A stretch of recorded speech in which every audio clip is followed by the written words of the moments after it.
जी, अस्सलाम वालेकुम हज़रात। उम्मीद है कि आप लोग खैरियत से होंगे। और आज जनाब हमने बहुत अरसे के बाद अपने फेवरेट तरीन होस्ट सादिक महमूद मलिक साहब को हमने आज घेर लिया है फेसबुक पे। जो लोग नहीं जानते, और मेरे बचपन के दिनों में मैं एक प्रोग्राम प्रोड्यूस करता था और मलिक साहब की जवानी के वो दिन थे, ठीक है। हमने शुरू एक किया था जी प्रोग्राम चमक दे तारे। उस चमक दे तारे के अंदर जो हमारा जो बुनियादी जो मकसद था वो ये था कि हमने मिथ बस्टिंग करनी थी नजूमियों की। ये जो अकल साइंसेस से मुतल्लिक जो लोग हैं, जो नीम हकीम मुफ्त मशवरा देने वाले क्वैक डॉक्टर्स हैं, और जो आपके जो कंसल्टेंट्स हैं और मोटिवेशनल स्पीकर्स, बहुत आत्मा रोली हम लोगों ने मिलके। तो हमने सोचा कि यार 15 साल पहले हम लोगों ने ये जो प्रोग्राम स्टार्ट किया था, तो क्यों ना अब इसको एक नए अंदाज से हम लोग शुरू करें और फेसबुक के जो है वो प्लेटफॉर्म से हम शुरू करें। तकरीबन मेरा ख्याल है कि हमने शायद 2012 में आखिरी प्रोग्राम किया था, तो उसको भी 8 साल हो गए बंद हुए हुए। तो अब हम एक हाँ, दफा फिर 2012 हम के एंड शुरू और कर रहे हैं। 2013 का शुरू था जी। जी बिल्कुल इसी तरह से ही है। तो मलिक साहब का मैं आपको तारुफ करवा दूं कि मलिक साहब, सादिक महमूद मलिक साहब बाकायदा एक अथॉरिटी हैं पामिस्ट्री के इल्म के हवाले से। और जो रूल्स, जो फॉर्मूलाज, जो लॉज इन्होंने जो रीडिफाइन किए हैं पामिस्ट्री के हवाले से, वो आपको ना इंडिया में आपको मिलेगा। मैंने चाइनीज मेटाफिजिक्स के ऊपर भी बेशुमार अर्करेजी की है, लेकिन जो काम इनका है वो बहुत कमाल का है। और अगर आप इनके हवाले से कुछ चीजें मजीद जानना चाहते हैं तो इनकी वेबसाइट है सादिक मलिक palmist.net। तो उसके ऊपर आपको काफी सारी चीजें, आपको आर्टिकल्स इनके पुराने मिल जाएंगे, और इसके अलावा ऑब्वियसली इनके फेसबुक के ऊपर भी आपको काफी सारी चीजें जो है वो मिलेंगी। मलिक साहब, मैं आपके ना जो है ये टाइमलाइन के ऊपर भी मैं शेयर कर रहा हूँ, क्या ख्याल है? तो बहुत शुक्रिया, बहुत शुक्रिया, बहुत ठीक शुक्रिया। है जी। एक मिनट में आपके, तो मलिक साहब सुनाएं, क्या हाल वाले हैं, क्या नई ताजियां हैं? बिस्मिल्लाहिर्रहमानिर्रहीम। सबसे पहले आपके हजूर मेरा सलाम अकीदत मेरे मुर्शद सैयद नबील तिरमजी। वालेकुम अस्सलाम। उसके बाद नाजरीन को अस्सलाम वालेकुम। मैं अपना सिर्फ यही तारफ़ करवाऊँगा कि मेरी जो एक नीम और बहुत बड़ी जो सक्सेस स्टोरी है ना, उसकी बॉटम लाइन भी सैयद नबील तिरमिज़ी हैं और उसकी टॉप लाइन भी सैयद नबील तिरमिज़ी हैं। मोहब्बत है आपकी आज भी मलिक। मुझे शाह साहब पर फ़ख्र है, कल भी फ़ख्र था, इसलिए कि मेरी एक बहुत बड़ी ख़्वाहिश थी कि कभी मैं इलेक्ट्रॉनिक मीडिया पे जाऊँ। शाह साहब ने मुझे मौका दिया और फिर मैं इनका इंतहाई मशकूर हूँ कि मैं 7 साल शाह साहब के साथ मुसलसल बैसियत टीवी एंकर काम करता रहा और इनकी मोहब्बत और मेहनत ने मुझे कभी कमज़ोर नहीं पड़ने दिया और मैं जो ज़िंदगी में चाहता था, वो फीते पर उतारने में कामयाब हुआ। और अल्लाह की मेहरबानी से उस दौर में हमने लाइब्रेरी आइटम बना ली, जिस दौर में लाइब्रेरी आइटम बनाने का रवाज खत्म हो चुका था। तो ये सारा का सारा क्रेडिट जो है वो सैयद नबील तिरमिज़ी साहब को जाता है। तो अगेन सर, सैल्यूट यू। जनाब बहुत शुक्रिया। मेरा ख्याल है आपस में हमने जो प्यार मोहब्बत वाली बातें करनी थी वो तो हमने कर ली। अब हम थोड़ी सी सर जरा कोरोना ज्यादा बातें करते हैं। हाँ जी, वो पहले और इसका हमने को सेगमेंट का करीना होती नाम, थी। हाँ जी, हमने सेगमेंट का नाम ही हमने ये रखा है, कुछ कोरोना ज्यादा बातें। ठीक है ना। अब ये हमें अभी तक हमें ये नहीं पता लग सका, जिस तरह पूरी दुनिया को नहीं अभी तक पता लग सका कि कोरोना जो है वो इंसानियत के लिए कोई फायदेमंद चीज है या उसके लिए कोई नुकसानदेह चीज है। ठीक है। तो लेकिन ये है कि बहरहाल ये कुछ बैलेंस, कुछ क्रिएट करने का कुछ रौला है। तो ये आज हम सारी जो है वो चीजें डिस्कस करेंगे। तो मुझे जी, मैं अपने बारे में बता दूं कि मैं इस वक्त कोलालमपुर में हूं और तकरीबन 18 मार्च से हम लोग जो है सेल्फ आइसोलेशन के अंदर हैं। 18 मार्च, अब पता नहीं, मुझे तो दिन भी लिटरली भूल गए कि मैं कितने दिनों से कह दूं अपने घर के अंदर। ठीक है, कितने हफ्ते हो गए हैं। तो मलिक साहब, आप कितने दिनों से जो है वो बाहर नहीं निकले अपने घर से? ऐसा मैं भी मिड मार्च में आ गया था। अच्छा। आज पहले दिन मैं बाहर एक दोस्त के यहाँ अफ्तारी पे गया हूँ। अच्छा। तो मैंने अपने घर पे ही रहा, अच्छा। वीडियो तैयार की जिसमें खास तौर पर मैंने जितने भी वीडियो तैयार किए वो सारे स्टे एट होम और फिर सारे के सारे आइसोलेशन पर थे। और अच्छा। सबसे पहला वीडियो जो था मेरा, वो जब 1 अप्रैल को मैंने लॉन्च किया, हम्म। तो मैं शसा बताता चलूं कि उसमें मैंने गुजारिश ये पेश की थी कि ये एक लंबी जंग है, बिल्कुल सही। जबकि मेरे ही इस प्रोफेशन के लोग को 15 तारीख दे रहा था, कोई 11, कोई 22, कोई 13। तो मैंने गुजारिश पेश की थी कि ये एक लंबी जंग है और मुआशी तौर पर ये एक डेकेड पर फैली हुई है, जिसको कंट्रोल करने में 10 साल लगे। बिल्कुल ठीक। और सेहत के एतबार से जो है, इसको एक लंबी जंग लड़ना है दौरे हाज़िर के इंसान को। उसकी बुनियादी वजह ये पेश की थी कि इससे पहले जो वबा आई, उसके मौर्रखीन ने जो लिखा हम पढ़ते हैं, हम्म। असरे हाज़िर का इंसान जो है ना, इस वबा के बारे में नहीं जानता, जो देख रहा है उसके मुताबिक चल रहा है कि मैंने इसको कंट्रोल किस तरह से करना है। बिल्कुल तो ठीक। इसको कंट्रोल करते-करते काफ़ी वक़्त लगेगा, लेकिन कुदरत ने एक अलार्मिंग सिचुएशन सी बना दी है शाह साहब, कि मौत कम और खौफ ज़्यादा।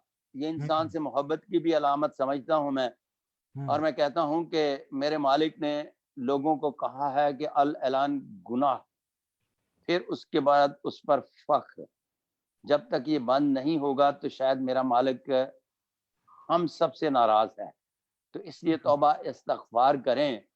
क्यों? इसलिए मालिक ने खौफ अभी पैदा किया है, उसके मुकाबले में मौत की शरह जो है वो ना होने के बराबर है। और अल्लाह करे कि इससे पहले कि इसकी शरह अमवात बढ़े, तो मेरे आका दो आलम हज़ूर नबी करीम सल्लल्लाहु अलैहि वसल्लम के सदके इस बीमारी से, इस वायरस से जान छूट जाए। हम्म। आमीन सुमा आमीन, अल्लाहुम्मा आमीन। बिल्कुल। अच्छा, आजकल ना ये आपकी बात को ही मैं सेकंड करूंगा कि इस वक्त पूरी दुनिया के अंदर, लिटरली पूरी दुनिया के अंदर कहीं कोना खुदरा भी है ना, तो उसके अंदर भी ऐसा कुछ सर सूरत हाल हुई हुई है कि तमाम इंसानों के जो खौफ हैं वो भी सेम है, उनके जो बेशक, नाइटमेयर्स हैं वो भी सेम है। ठीक है। बेशक। और उनके जो इनसिक्योरिटीज और उनके जो खदशात हैं इकोनॉमी से मुतल्लिक, उनके कैरियर से मुतल्लिक, उनके रिश्तों के हवाले से, वो सारों के जो है वो सेम है। ऑब्वियसली प्रिविलेजेस ऊपर नीचे होती हैं। एक जाहिर है कि कोई बंदा जो है वो बड़े बंगले में बैठा हुआ तो उसकी प्रिविलेजेस और तरह की होंगी, एक वो छोटे से जो है वो घर के अंदर वो अगर बैठा हुआ है तो उसकी जाहिर है कि प्रिविलेजेस और होंगी, उसके जो है वो मसले मसाइल और होंगे, लेकिन खौफ बहरहाल सिमिलर जो है वो है।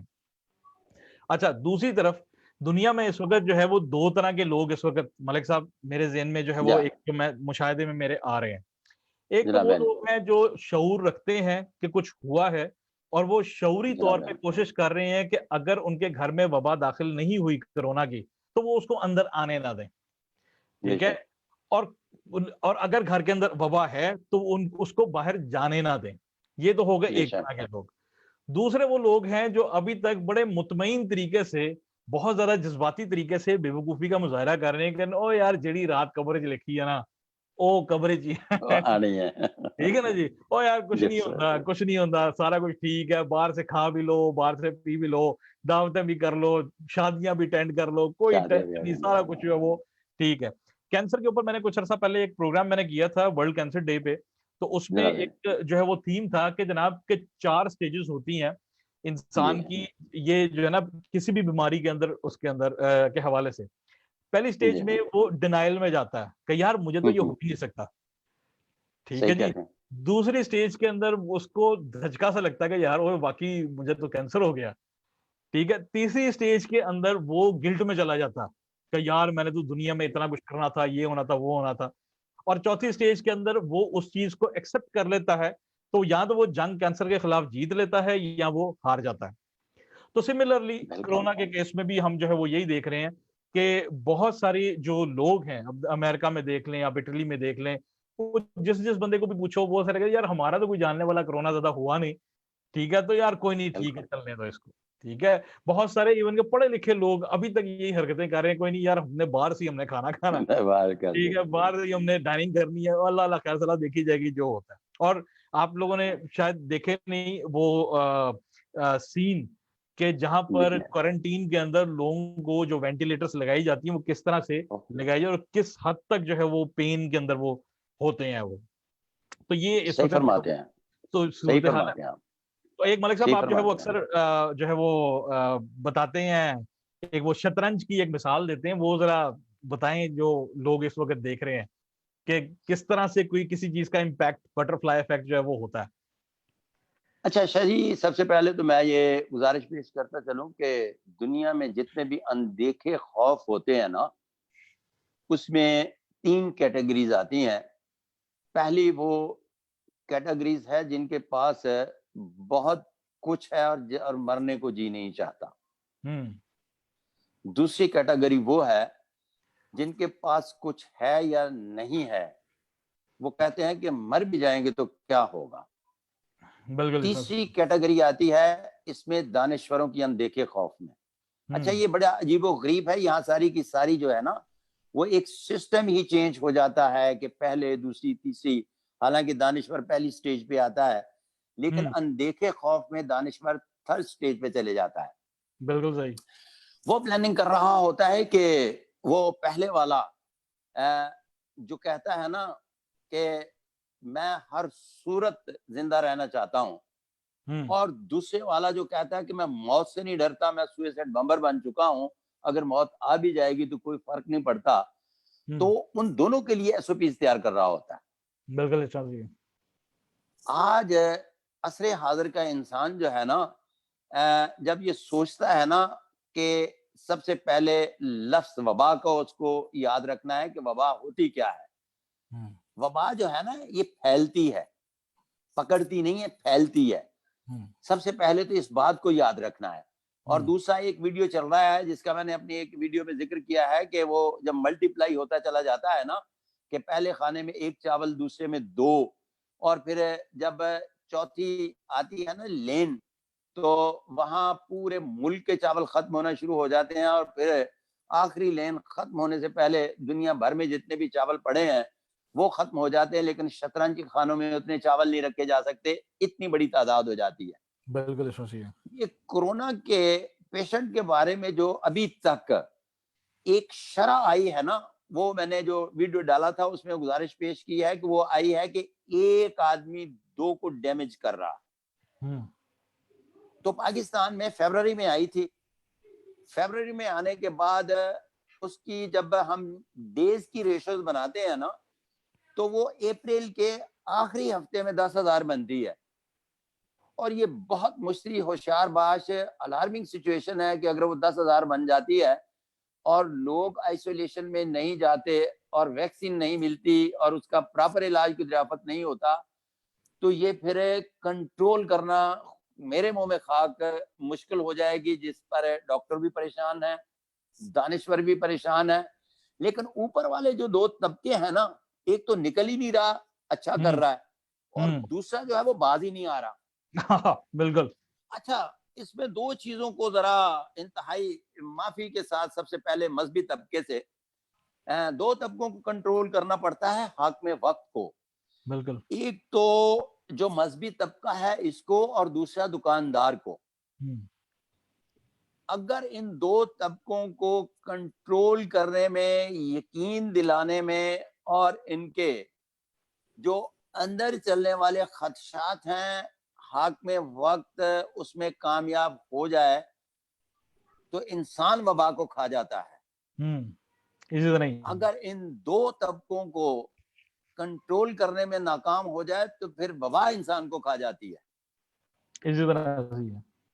अब शायद बिल्कुल हो इस तरह क्या रहा है कि अब हमारे मुल्क में सबसे बड़ा प्रॉब्लम जो क्रिएट हो चुका है वो ये है कि हमारे हाकम आला दर्जे के ज़हीनो फतीन हैं, कमाल के, चारों सूबों के। अब ये किस तरह से कंट्रोल करते हैं, चूंकि ये वबा से सामना उनका भी पहली मर्तबा पड़ा है, कोई ये बहुत वो एक्सपेरिमेंटल प्रॉब्लम नहीं कि हम्म। इस तरह से एक्सपेरिमेंट किए जाएं, या तो इस पर दूसरों की तरफ देखकर किए जाते हैं, और या फिर नए तरीके से सोच समझ के बाद किए जाते हैं। इसमें मजहब से मुतालिक जितने भी उलमा इकराम हैं उनसे मुशावरत की जाती है। तो अभी तक दुनिया भर में एक बात याद रहे कि सारे के सारे जितने भी एसओपीज बन रहे हैं वो वही बन रहे हैं जो ज़माने कदीम में वबाएं आती थी, और फिर उसके बाद आका दो आलम हुजूर नबी करीम सल्लल्लाहु अलैहि वसल्लम ने जो उसके एसओपीज बनाए थे, अभी वही अप्लाई हो रहे हैं। कोई उससे हट कर नए एसओपीज नहीं आए। नंबर बिल्कुल 1। सही। अच्छा, नंबर 2, इसमें हमने देखना यह है कि क्या असरे हाजिर का इंसान जो है इस बात को कितना फॉलो करता है। जितना वो फॉलो करता है उतना वो मुनाफे में है। लेकिन दूसरी तरफ सबसे बड़ा जो प्रॉब्लम क्रिएट हो रहा है वो ये हो रहा है कि जमाना कदीम में जितनी भी वबाएं आई वो सारी की सारी मुख्तलिफ शहरों में मुख्तलिफ जगहों पे आई। ये पहली वबा है जो रूए जमीन पर आई है। एकदम एक ही टाइम पे। एक ही टाइम में पूरी रूए जमीन पर आई है, और बिल्कुल। इसकी बुनियादी वजह वो जो सफर और मखलूत मुआशरा बन चुका जिसमें एरोप्लेन आया, और एरोप्लेन ने जो सफर 10 माह का था उसको 10 घंटे में कर दिया, और फिर उसके बाद उसको 10 मिनट तक ले गया शहर से दूसरे शहर तक। तो बिल्कुल ये सबब बनी है जो तेजी के दौर में इंसान दाखिल हुआ कि ये पूरी दुनिया में वबा फैल गई। बिल्कुल। अब हालांकि दुनिया में कोई ऐसा पहले नहीं है जो सेफ हो। बिल्कुल जी सर। पैंडेमिक पहले भी जो है वो बहुत सारी दुनिया के अंदर जो है वो आई हैं। एशियन फ्लू था, और इसके अलावा जो है और बेशुमार एड्स भी इवन के ये पैंडेमिक जो डेंगी है वो शेंगी भी कहलाती आए, है। बहुत सारी बेशुमार हाँ जी, वबाएं आई। हाँ जी, हाँ जी। देखें लेकिन जलजले इतनी आए। तेजी से जो है वो नहीं आए। और ऊपर से जो सबसे बड़ा जो काम जो चैलेंजिंग हो गया वो ये कि ये उस दौर में आया जब सोशल मीडिया बहुत ज्यादा पेनिट्रेट था। हर बंदा अफलातून है। यस। ठीक है, हर बंदा ही जो है वो प्याज से भी इलाज निकालना जानता है। प्याज से भी इलाज कर रहा है, ठीक थूम है। से भी इलाज कर रहा हाँ, है, वो और बल्कि फिर उसके बाद हाँ वो कहता पाकिस्तान है में। कि धनिया खा ले तो उसे भी हो जाएगा। हाँ जी, पाकिस्तान में जब जो है वो नहीं आया था अभी पूरी तरह से, और सिर्फ जो है वो ये था कि ये चाइना में, इटली में और ये थोड़ी साउथ एशिया की पट्टी के अंदर जब था, तो पाकिस्तान इस चक्कर में जो है वो थे जनाब कोई नहीं जी, प्याज खा के जो है ना वो बिल्कुल ठीक हो जाएगा। ठीक है। तो ये जो है, लेकिन ये है कि सोशल मीडिया की वजह से हालात जो है वो मजीद चैलेंजिंग जो है वो हुए हैं। बहरहाल अच्छा ये तो हो अच्छा गया। शाह जी, जी। अच्छा Shah ji, sorry for cutting, मैं इसमें ये बताता चलूं कि दुनिया की हर वो चीज जो आसाइश ज़दा होती है ना, वो मुश्किलात भी पैदा करती है। बिल्कुल सही। मिसाल के तौर पर अगर नर्म-ओ-गदाज़ बिस्तर पे कोई सोता है ना, तो उसको अच्छे तरीके से नींद आए तो उसने अगर इन टाइम उठना है तो उसको अलार्म लगा कर रखना पड़ेगा। बिल्कुल इसमें सही है। अदरवाइज़ वो नर्म-ओ-गदाज़ बिस्तर जो है ना, वो उसको 6 घंटे की बजाय 8 घंटे नींद देगा। कोई शक ही नहीं है। इसी तरह से दुनिया में जितनी भी मुश्किलात आती हैं ना, वो भी इसी तरह से है कि अनदेखी मुश्किलात बहुत बड़े प्रॉब्लम क्रिएट करती हैं, और उनके लिए हज़रत इंसान को 2 की बजाय 4 जगह की तैयारी करना पड़ती है। इसी तरह से ही है। अब ये अनदेखी वबा है, इसके लिए mister prime minister Imran Khan साहब जो 1 डे से कह रहे हैं ना कि यहाँ 2 मसाइल हैं, एक भूख है और दूसरी वबा है, और खौफ है उनको कि कोई भूख से ना मर जाए। बिल्कुल ठीक कहते हैं, लेकिन खुसरो बख्तियार साहब को चाहिए था कि वो लोगों को बता रहे थे कि 2 माह के गंदम के स्टॉक हैं, आगे नई फसल आ रही है, इतनी हमारे पास चीनी स्टॉक में पड़ी है। तो हजरत आदम के बेटों को और हवा की बेटियों को जितना ज्यादा से ज्यादा सिक्योर किया जा सकता है, बीमारी से बचाया जा सकता है, मैं पूरे यकीन से कहता हूं कि भूख से भी बच जाएंगे। बिल्कुल इसमें सही है। बिल्कुल इसमें सही है। अगर तो जाहिर इंसान जाहिर ना रहे हुँ, तो ये पड़ा हुआ अनाज जो है ये कुत्ते खा जाएंगे। हुँ, इसलिए जितना भी अनाज है उसके मुताबिक तो कम से कम किस तरह से इंसानों को सिक्योर किया जा सकता है, बहुत सख्त लॉ बनाने की जरूरत है। कोई शक अच्छा, नहीं हाँ है। साहब की पॉलिसी किसी भी तरह से कोई नर्म नहीं है। हुँ, वो नर्म दिल के मालिक इंसान हैं। वो सोचते हैं कि रात को भूखा ना सो जाए, जिसके लिए उन्हें देखें बेशुमार लंगर खाने भी बनाए। और लंगर खाने बनाने का मकसद ही ये था कि कोई भी मुसाफिर जो किसी दूसरे शहर से भी आया है तो वो भूखा ना सोए। तो खान साहब बड़ा हमदर्द दिल रखते हैं। मैं उनकी खुशामद नहीं कर रहा, बल्कि हक पे वक्त की अताअत जो है ये बहुत ज़रूरी है।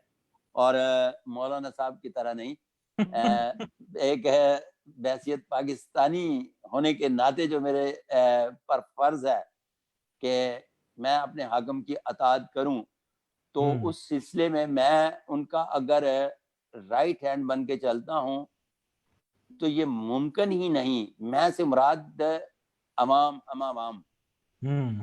अपनी ही हुकूमतों का राइट हैंड बनकर चलते हैं ना, तो खुदा की कसम किसी किस्म का कोई प्रॉब्लम आएगा ही नहीं। और सबसे बड़ा जाहिर है, प्रॉब्लम डेमोक्रेसी में यही होता है कि डेमोक्रेसी में लोग कंधे से कंधा मिलाकर नहीं चलते, बिल्कुल इतना सही है। बिना वजह के प्रॉब्लम क्रिएट कर देते हैं। जी सर। नेशंस नहीं बनती, कौमें नहीं बनती। जाहिर है कि हर एक की अपनी एक सियासी आइडियोलॉजी होती है और हर एक का अपना एक सियासी नजरिया होता है, लेकिन जब बात आती है इस तरह की क्राइसिस की सिचुएशन में, वहां पर कौम बनना बहुत ज्यादा जरूरी होता है। बहुत मलेशिया जरूरी में है। भी हम लोगों ने यही देखा कि बहुत सारे लोग जो है वो प्रो महातीर मोहम्मद थे, लेकिन जो है वो एक इंसिडेंट हुआ और वो सारा गवर्नमेंट जो है वो टॉपल हो गई। तो जो नए जो वजीर आजम थे उनकी उस तरह की तो जो है वो उनकी फैन फॉलोइंग नहीं थी जितनी महातिर मोहम्मद की है। लेकिन ये कि जाहिर है क्योंकि अब वो वक्त के वजीर आजम हैं, तो अब उन्होंने यही कहा कि भाई सियासत बाद में करेंगे, पहले इस सिचुएशन से जो है निपट लें। तो वो हुआ यही सही कि हालांकि फरमाते हैं। ये जनवरी के अंदर जो है वो ये शुरू हुआ और उसी वक्त ही इन्होंने मूवमेंट कंट्रोल ऑर्डर के जरिए उसको कंट्रोल कर लिया। तो हालांकि पाकिस्तान से पहले का जो है वो ये सारे इसके यहाँ पर जो है असरात शुरू हुए थे, चाइना और बाकी जगहों के हवाले से, लेकिन डेथ टोल जो है वो बहुत मिनिमम जो हो रहा और रिकवरी रेट बहुत ज्यादा। यानी अगर इस वक्त अगर कुछ 6,000 के करीब है तो 4,000 के करीब रिकवरी हो चुकी हुई है, रिकवर हो चुके हुए हैं पेशेंट। ठीक है, भाई और इलाज लोग ही जो है एहतियात वो है ना जी। एहतियात है, क्योंकि लोग उसी वक्त घरों में बैठ गए, क्योंकि फौज भी आ गई, पुलिस भी आ गई, कंट्रोल पूरा जो है वो कर लिया। तो पूरा जो है वो सारा सर्कल चलता रहा। अच्छा, एक तो जो है वो चीज है कि मेरा ख्याल है कि हम इसको जो है ना थोड़ा सा जरा इसको किस्तवार इसको कुछ दिन इस सीरीज को चलाते हैं, इकोनॉमी भी हाँ डिस्कस बिल्कुल ठीक करेंगे है। और फ्यूचर जो इंसान जो फ्यूचर जो चीज देखने वाला और जो फ्यूचर का जो इंसान होगा कोरोना के इस वबा के दौर के बाद, वो किस तरह हो इसको हम डिस्कस करेंगे। लेकिन अभी चूंकि मौलाना तारिक जमील साहब का आपने जिक्र किया, तो सिर्फ आज अच्छा हम जी। उसी के ऊपर थोड़ा सा इसको टच करते हैं और इसको जो है ना जल्दी से वाइंड अप करेंगे, इससे पहले कि लोग जो है डंडे लेके आ जाए। तो इसके अंदर तो खैर कोई शक नहीं है कि तारिक जमील साहब का, मौलाना तारिक जमील साहब का बहुत बड़ा फैन क्लब है। और जो है अभी ट्विटर के ऊपर वो 2-3 दिन से हम इनका ट्रेंड भी देख रहे हैं कि एक जंग लगी हुई है बकायदा जो है ना उस तरह की। एक तो वो लोग हैं जो पढ़ लो। बिल्कुल प्रो प्रो मौलाना हैं, एक तो वो लोग हैं, एक वो है जो प्रो गवर्नमेंट है और उसकी वजह से वो प्रो मौलाना है। एक सही वो लोग फरमाते हैं हैं। जो कि एंटी एंटी गवर्नमेंट है, लेकिन वो मौलाना को बस ठीक है, उनके हवाले से ठीक है, वो जो ज्यादा वो कहते प्रो ठीक उसके है। हाथ नहीं है। और एक वो है जो एंटी गवर्नमेंट है और एंटी मौलाना है, तो उन्होंने एक अलग ही उन्होंने कैंपेन चलाई हुई है और फिर एक सही उसके फरमाते बाद हैं। आपका मीडिया आ जाता है। तो ये कुछ चार सही पांच तरह फरमाते के हैं। जो लोग हैं जो जिनके मुख्तलिफ वर्जन जो है वो इस वक्त सोशल मीडिया के ऊपर हम लोग देख रहे हैं। लेकिन चल मैं रहे ये हैं। जानना चाहता हूँ कि टेलीथॉन ट्रांसमिशन हुस्ने इत्तेफाक से, हालांकि मेरा उस ट्रांसमिशन से कोई लेना देना नहीं था, ना जी। मैं उस वक्त कोई डॉलर जमा कराने के मूड में था, लेकिन ऐसी चलते सुबह चलते रऊफ एयर में क्लासरा मैंने साहब कहते थे मैराथन, मैंने कहा जी हाँ मैराथन है टेलीथॉन है जनाब। टेलीथॉन, अच्छा वो आपने भी देखी मैंने भी देखी। जी। तो लेकिन आपका क्या ख्याल है कि मौलाना जब स्क्रीन पे आए थे वो कुछ एग्जॉस्टिव किस्म के जो है वो जरा लग रहे थे, कुछ जरा जो है वो मेंटली तौर पे जरा जो अपसेट हुए ते, क्या था कुछ वो उसके ऊपर कुछ बॉडी लैंग्वेज तो आपने भी चेक की होगी, आपका क्या तबसरा है इस चीज के ऊपर? अच्छा शाह जी, इस तरह से है कि दुनिया में सबसे बड़ा जो सेटबैक आता है ना, वो उस वक्त आता है कि जब इंसान आसाब की जंग हार जाता है। हम्म। माई ओपिनियन जो 100% गलत भी हो सकती है। मैंने जब ये टेलीथॉन देख रहा था तो उससे पहले जब मौलाना साहब के बारे में अनाउंस हुआ, तो चूंकि मैंने भी 8 साल माइक और कैमरे से खेला हूँ, और मुझे पता है कि इसमें जो इंतजार की मतलब तंगी है ना, वो आम आदमी को कितना परेशान करती है, और फिर उस आदमी के लिए तो अजाब पैदा कर देती है कि जब वो एक अरसे से इस बात का कायल हो चुका हो कि जिस जिस तरह से वो जा रहा है, तो 1, 2, 4, 6 आदमी सामने भागे जा रहे हैं, दरवाज़ा खोल रहे हैं और वो उनके कदम कहीं रुकते ही नहीं और वो अपनी जगह पर जाकर बैठ जाते हैं। रेड और जाते कारपेट ही पहले बिछता चला इंतज़ामात जा कर रहा है। लिए जाते हैं कि जनाब तशरीफ़ ले आए हुँ, और मुद्दिज़िल्लाहु हुँ, अभी मेरा मतलब अपने फैन फॉलोवर से मुखातिब होंगे। हुँ, मेरा ख़्याल है कि जब उन्हें 1 घंटा इंतज़ार करना पड़ा ना, तो उनके लाशऊर में कोई चीज़ें पता नहीं पक रही थीं, और हुँ, उनके जो शऊर में था, जो उन्होंने बोलना था, जिसकी वो तैयारी करके आए थे ना, हुँ, तो वो बुनियादी तौर पर 1 डेढ़ घंटे में एग्ज़ॉस्ट हो गए। बिल्कुल ठीक। और एग्ज़ॉस्ट होने की वजह से जैसे ही उनको दुआ के लिए कहा गया, तो वो दुआ की बजाय सबसे पहले तो उन्होंने गुस्सा इस बात पे उतारा, जो मैंने पूरी उनकी गुफ्तगू में सुना, कि हुँ, आपने मुझे 1 घंटा इंतज़ार करवाया। तो उस इंतज़ार में हज़रत साहब के माइंडसेट में जो एक दुआ पढ़ना थी ना, उसकी जगह फिर वो सबसे पहले सहमन मिस्टेक हुई या किस तरह से हो गई कि उन्होंने वो डायरेक्ट मीडिया एंकर्स को हिट किया। हुँ, साथ उन्होंने प्राइम मिनिस्टर का नाम लेकर जब बात की, फिर उजड़े हुए चमन की बात की, तो ये बाद में सारे का सारा जो एक होता है ना कवरिंग, वो सिस्टम को कवर करते-करते टॉपिक को लाशऊर कवर से करते शऊर में रहे। आने वाली बात जो है वो कवर करते 22 करोड़ अवाम तक पहुँच गई। बिल्कुल सही, लेकिन हज़रत बिल्कुल, साहब से कवर नहीं हो सकी। बिल्कुल अच्छा, सही। उस कवर ना होने के नतीजे में हुआ ये कि हज़रत साहब ने फिर पूरी दुनिया के मीडिया को कह दिया कि ये झूठा है, और हुँ, फिर उसके बाद 22 करोड़ लोगों को कह दिया कि सब झूठ बोलते हैं। हुँ, अच्छा, ये सारा काम करने के बाद फिर होना ये चाहिए था कि बंदा असाब की जंग एक मर्तबा अगर हार जाता है ना, हुँ, तो फिर ये भी 2-3 फेजेज़ में होती है। हुँ, अगले फेज़ में उनको भागना नहीं चाहिए था। मेरा ख़्याल है कि थोड़ा-सा स्टे करते। हुँ, अब उनके साथ हुआ ये कि मुझे समझ नहीं आई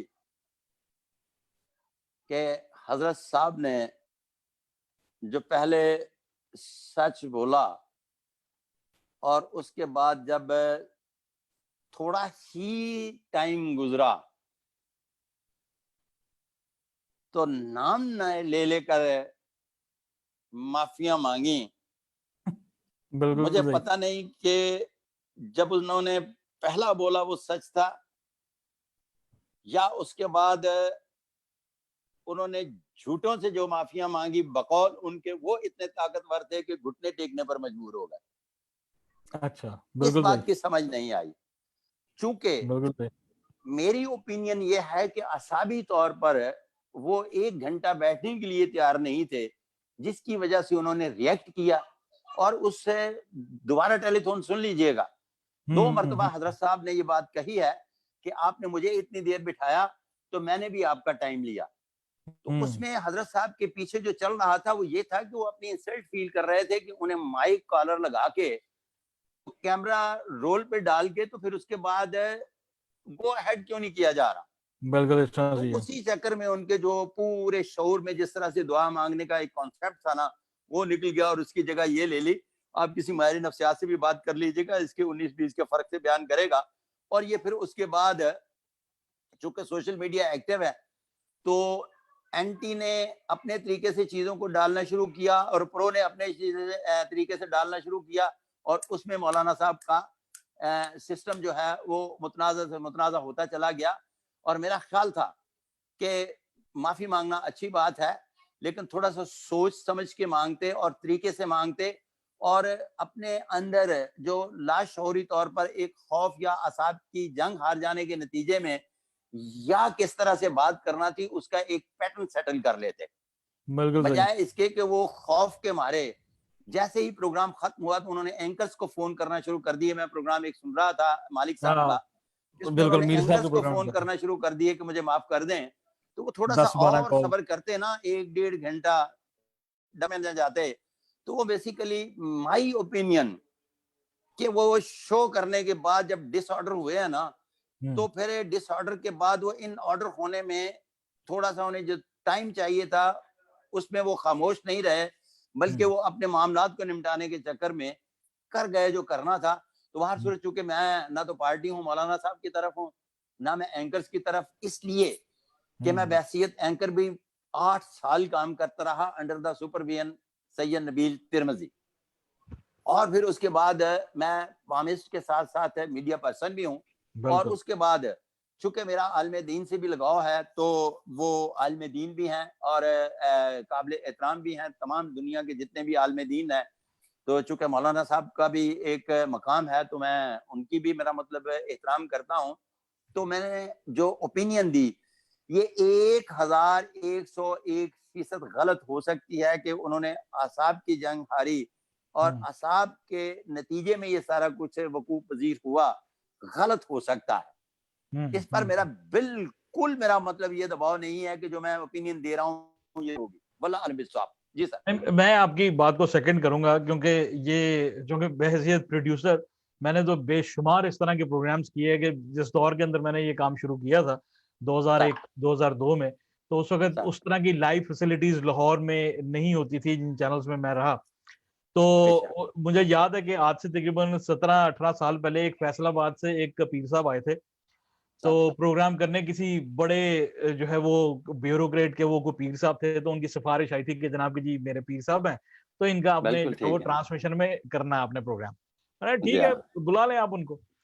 अच्छा, अब वो अपने पूरे जत्थे के साथ वो आगे, वो तकरीबन को 20 मुरीदैन थे, बड़े ब्यूरोक्रेट के पीर थे ना। हाँ जी, हाँ जी। उन्होंने जनाब की मुझे सॉरी जी, वो सिपाही दा पीर होवे ना, हाँ, ते ओ डीएसपी कहंदा तू छुट्टी नहीं करनी, ओ कहंदा सर मेरा मुर्शिद आया होया, ओ कहंदा तू छुट्टी नहीं करनी होए ते नाले गल सुन, हुन तेन मैं जे छुट्टी करनी है ते ऐसा कर भी मैनू अपने घर मैं तेन ला देना ते उतो अगे गड्डी ले जावांगा मैं, तो उत्ते नाले ड्राइवर नु लाण दिया हुंदा ते नाले डीएसपी कहण दिया हुंदा अपने पीर नु कि मेरे लिए भी कोई दुआ शुआ कर छड़े।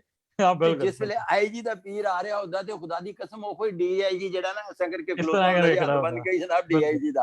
अब मौलाना साहब का प्रॉब्लम ये था कि ये पीएम के मेहमान रहा करते थे, पीएम के मेहमान हैं, जाने पीएम के मेहमान हुआ करते थे और बैठे हुए पीएम के मेहमान होते हैं, और वो उठ के इस्तकबाल के लिए आते हैं, और वो भी इस्तकबाल के लिए उठ के आया करते थे, तो लिहाजा ये फर्क तो था। अब जारी रहे बातचीत। हाँ, अच्छा, अब यही काम हुआ कि वो ब्यूरोक्रेट के तो जो है वो पीर थे, मैं तो इस फील्ड का बंदा ही नहीं था, तो मेरे लिए तो वो सिर्फ एक टैलेंट थे वो ठीक है ना।